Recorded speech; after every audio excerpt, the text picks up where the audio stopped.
पहिला इतिहास अध्याय 17।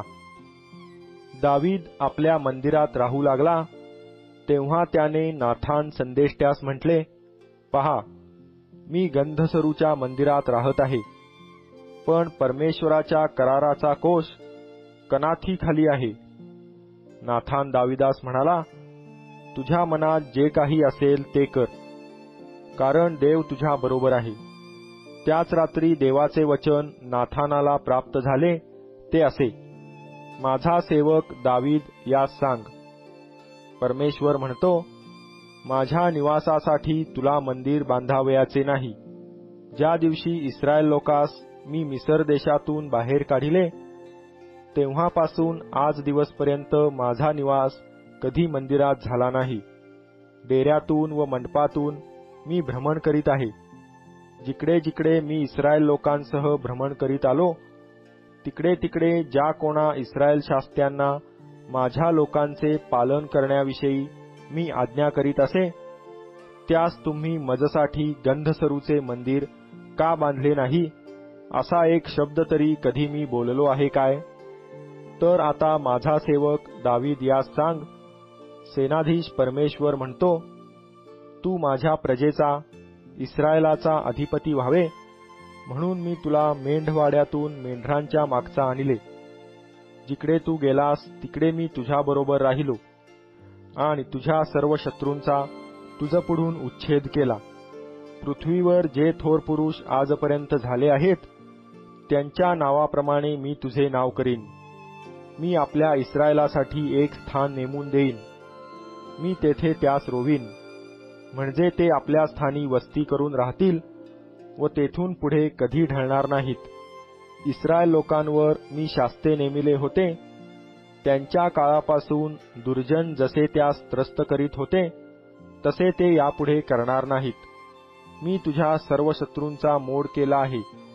मी तुला म्हणत आहे की परमेश्वर तुझे घराणे कायमचे स्थापिल।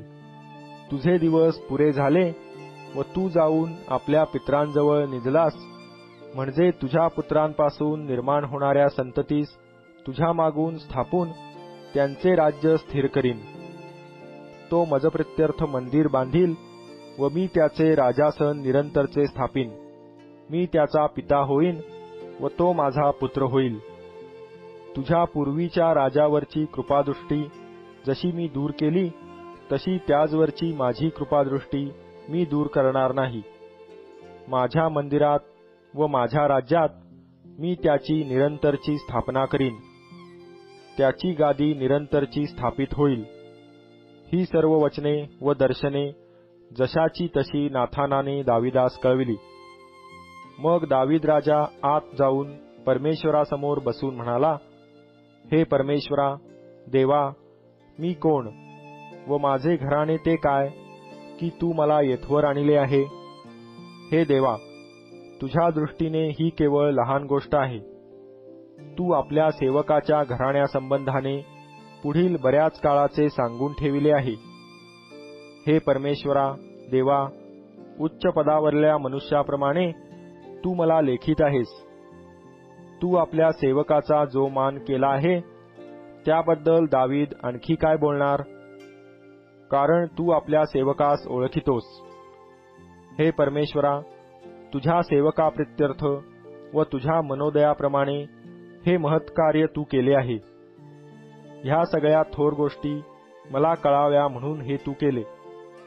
हे परमेश्वरा, जे काही आम्ही आमच्या कानांनी आजवर ऐकले आहे त्या सर्वावरून पाहता तुझ्या समान कोणी नाही, तुझ्याशिवाय अन्य देव नाही। तुझ्या इस्रायल प्रजेसमान भूतलावर दुसरे कोणते तरी राष्ट्र आहे काय?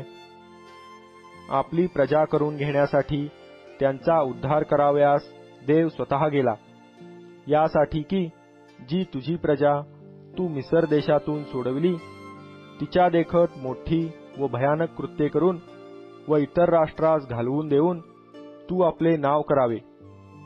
तू आपले लोक इस्रायल यास तुझी निरंतरची प्रजा केले आहे। हे परमेश्वरा, तू त्यांचा देव झालास। तर आता हे परमेश्वरा, आपला सेवक व त्याचे घराणे याविषयी जे वचन तू दिले ते कायमचे सिद्धीसने व आपल्या म्हणण्याप्रमाणे कर. सेनाधीश परमेश्वर इस्रायलाचा देव आहे, तो इस्रायला प्रित्यर्थ देव आहे.